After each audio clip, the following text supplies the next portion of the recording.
This is Derek from ClassicGameRoom.com, and if you've ever wondered what your favorite Super Mario Bros. Levels would look like from Mario's perspective, this is your answer. This is Super Paper Mario for the awesome plastic Nintendo Wii.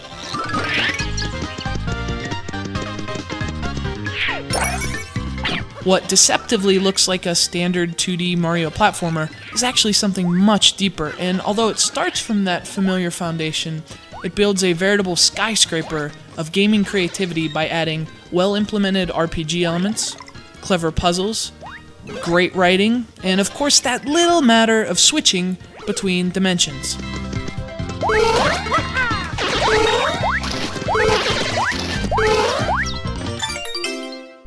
Given all the changes it makes to the Paper Mario formula, I suppose one could call this a reboot of the franchise too. Super Paper Mario feels very different than its Nintendo 64 and GameCube predecessors, most notably in terms of what style the game emphasizes. While the original Paper Mario and the GameCube sequel were very much RPG games at heart, Super Paper Mario has undergone a heart transplant.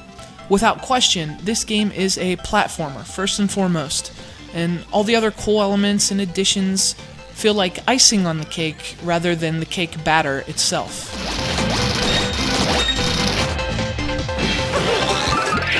And not only do its fire flowers work like fire flowers and its schnozberries work like schnozberries, but all the game's diverse elements come together seamlessly and they just work like they should.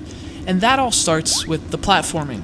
Run from left to right, jump on ledges, stomp on turtles, find the end of the level.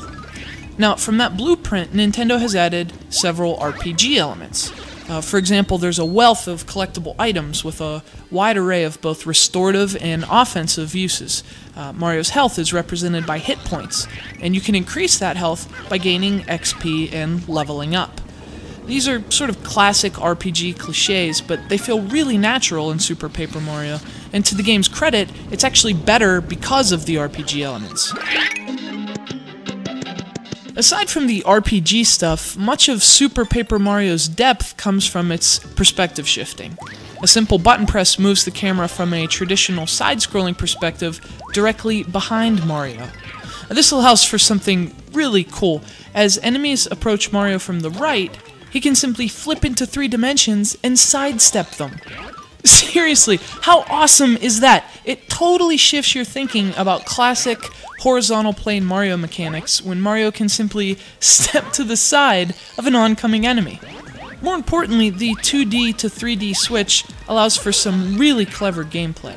You can actually walk through doors you may see on the 2D background, or find ways to reach ledges that seem completely out of reach by looking at the level in 3 dimensions. You might find a hidden opening between a few trees, or see a secret staircase. I mean, the list goes on, and it's filled with really interesting concepts and mechanics that make Super Paper Mario a very clever game. Now, keep in mind, Mario is the only playable character who can switch the perspective, and although that sort of sounds like a bummer at first, it's actually to the game's benefit. There are a few other characters joining Mario, and to add even more depth, each of them has a special power or ability you'll need to complete certain tasks or progress through levels.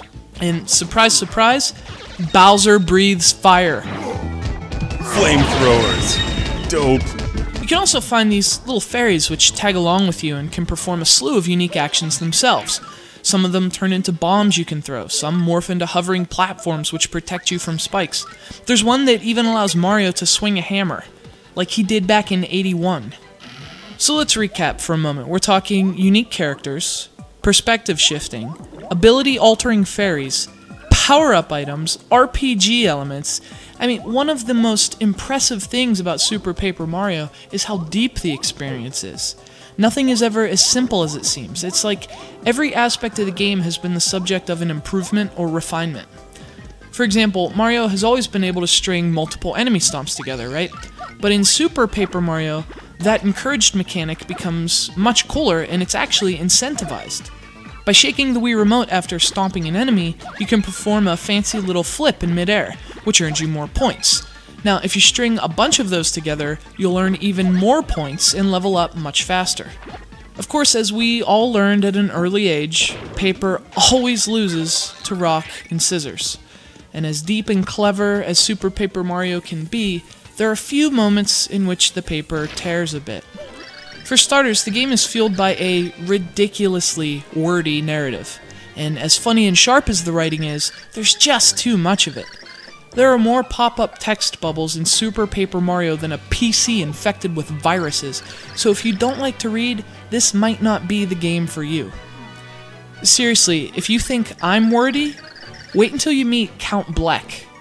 Another issue for me is some of the character design. Now, the classic Mario characters look fantastic in the game's paper cutout style, but the characters specific to Super Paper Mario look pretty generic in comparison. They're really simple, linear designs like walking parallelograms and evil rhombuses.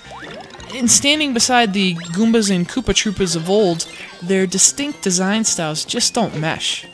Speaking of design, I also have a minor gripe with the game's visuals. The levels have a fantastic look in 2D, but as soon as you switch to a 3D view, they lose a lot of their luster. They sort of look empty and barren. And it's ironic, but sometimes they look flatter in 3D than they do in 2D. Still though, it's like, who cares? I mean, how cool is this? I am sidestepping enemies! And that's the bottom line with this game. Even with its flaws, Super Paper Mario is just super paper cool.